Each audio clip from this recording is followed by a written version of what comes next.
आपल्या समोर तुम्ही जे पाहताय तुम्ही आता ऐकून समजलं असेल तुम्हाला का नाही? काव्या कोण येतो? शेळके सर. हा, शेळके गुरुजी आपल्या बच्चेवाडीमध्ये आले.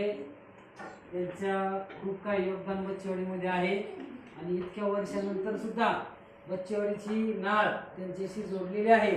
हे फक्त जुने गुरुजीच करू शकतात. गुरुजी आता आम्ही सर म्हणतो अलीकडच्या काळात, पण गुरुजी या शब्दात आदर आहे. आणि हे शेळके गुरुजी या ठिकाणी आले आणि बच्चेवाडीमध्ये जे ग्रामस्थांकडून मी ऐकलं आणि रामदास बच्चे माझे सरपंच ते तर नेहमी आमची बातचीत असते त्यावेळेस ते पण नाव काढायचे. यावरून समजते की शेळके गुरुजींनी या ठिकाणी किती छान काम केलंय.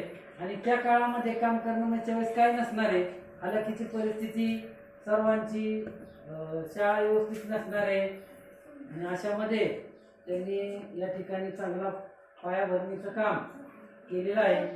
तर आपल्या शाळेमध्ये त्यांनी या ठिकाणी भेट दिली तर ते आल्यामुळं आम्हालाही खूप छान वाटलं आणि एक शाळेच्या वतीने आपण त्यांचा शाल देऊन रामदास बच्चेंच्या हस्ते एक छोटासा सत्कार करूया.